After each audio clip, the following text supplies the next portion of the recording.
Halo adik-adik, bagaimana kabar kalian? Semoga dalam keadaan sehat selalu ya. Perkenalkan, nama saya Megaria Revalu, mahasiswa S1 Pendidikan Matematika dari Universitas Patimura.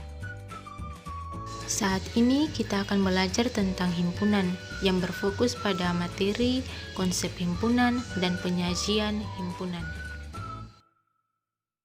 Dengan tujuan pembelajaran, yaitu diharapkan siswa dapat yang pertama, menjelaskan pengertian himpunan, yang kedua, menentukan suatu kumpulan yang termasuk himpunan, yang ketiga, menentukan suatu kumpulan yang termasuk bukan himpunan, yang keempat, menentukan berbagai cara menyatakan himpunan, yang kelima, membuat contoh-contoh kumpulan yang merupakan suatu himpunan dan bukan himpunan, dan yang terakhir, menyelesaikan masalah kontekstual yang berkaitan dengan cara menyatakan himpunan. Pernahkah kalian pergi ke pasar? Di sana ada berbagai jenis dagangan yang dijajakan pada kelompok-kelompok yang sama. Jika kalian ingin membeli bayam, kangkung maupun jenis sayuran yang lain, kalian pergi ke kumpulan sayur. Jika kalian ingin membeli ikan maupun hasil tangkapan laut lainnya, kalian pergi ke kumpulan ikan. Jika kalian ingin membeli semangka, mangga, maupun jenis buah segar lainnya, kalian pergi ke kumpulan buah. Jika kalian perhatikan, ada kata kumpulan di sana. Tapi, apa kaitannya dengan materi himpunan yang akan kita pelajari ya? Kata kumpulan yang kita kenal dalam kehidupan sehari-hari ada yang merupakan himpunan dan bukan himpunan. Suatu kumpulan disebut himpunan jika didefinisikan dengan jelas. Artinya, ada keterangan seperti angka atau standar tertentu. Jika kumpulan tersebut hanya memuat kata sifat tanpa suatu keterangan yang jelas atau bersifat relatif, maka bukan merupakan suatu himpunan. Coba perhatikan contoh berikut. Di bawah ini disajikan 4 gambar. Tentukan manakah yang termasuk himpunan? Pada gambar 1, tertera gambar kumpulan alat tulis. Apakah kumpulan alat tulis ini merupakan suatu himpunan? Ternyata iya. Mengapa? Karena di sana tertera keterangan yang jelas, yaitu alat tulis. Kita ketahui bahwa alat tulis itu misalnya seperti pena atau pensil. Kemudian gambar yang kedua, kumpulan lukisan indah. Apakah kumpulan lukisan indah merupakan suatu himpunan? Ternyata tidak, karena di sana memuat kata sifat yang bersifat relatif. Artinya, menurut saya bisa saja lukisan itu merupakan lukisan yang indah, sedangkan menurut orang lain tidak. Yang ketiga, kumpulan makanan enak. Apakah kumpulan makanan enak merupakan suatu himpunan? Ternyata tidak, karena memuat kata sifat seperti yang sebelumnya. Makanan yang saya rasakan belum tentu sama dengan orang lain rasakan. Apakah ia enak atau tidak? Kemudian gambar yang keempat yaitu kumpulan kendaraan bermotor. Apakah kumpulan kendaraan bermotor merupakan himpunan? Ternyata iya, karena ada keterangan yang jelas, yaitu kita tahu bahwa motor itu terdiri dari banyak merek. Nah, dari contoh ini, sudahkah kalian paham tentang mana yang termasuk himpunan dan yang bukan himpunan? Himpunan biasanya dilambangkan dengan huruf kapital, misalnya S, A, atau B, dan dinotasikan dengan tanda kurung kurawal. Dalam himpunan, suatu objek dinyatakan sebagai anggota suatu himpunan jika objek tersebut ada dalam himpunan.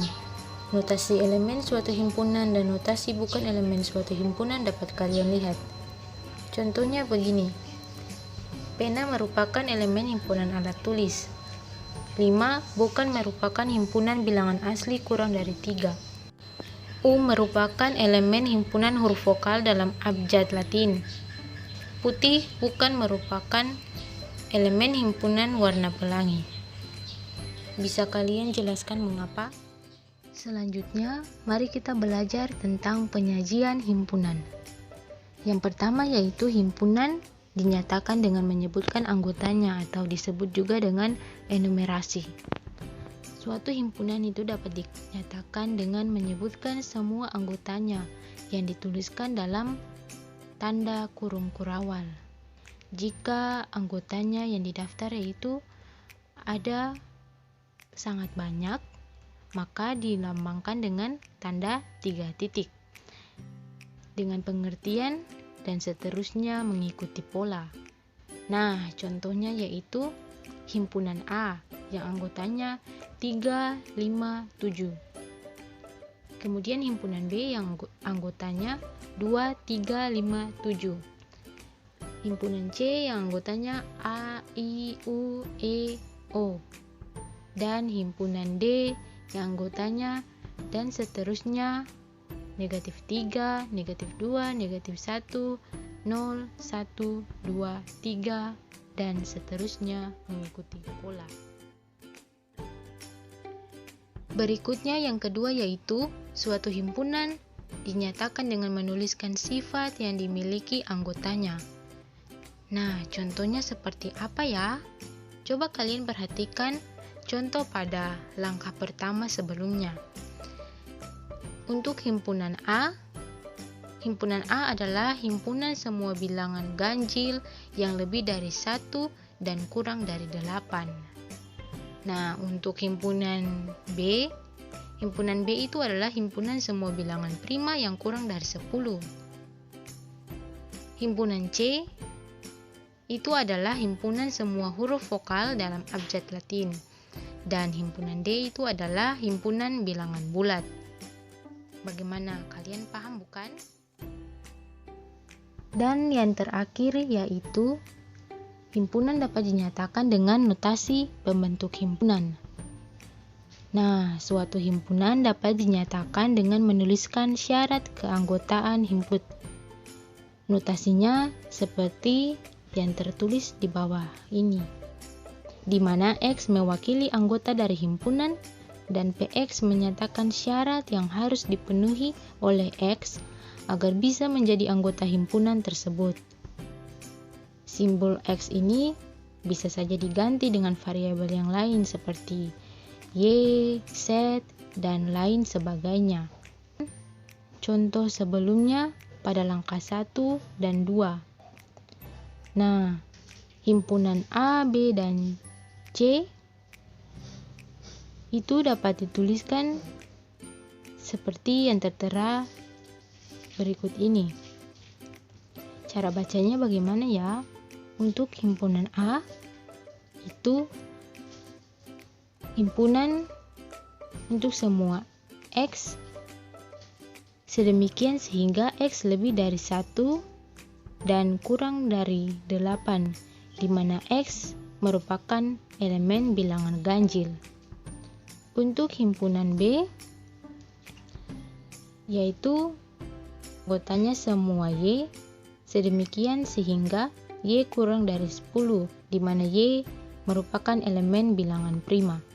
Dan himpunan C adalah himpunan yang anggotanya semua Z, di mana Z merupakan elemen huruf vokal dalam abjad. Untuk himpunan D, coba kalian buat. Apakah kalian bisa? Bagaimana adik-adik? Mudah bukan mempelajari tentang konsep himpunan dan cara menyajikan himpunan? Semoga kalian paham ya. Sampai di sini dulu pembelajaran kita saat ini. Sampai jumpa di pembelajaran selanjutnya. Tetap semangat.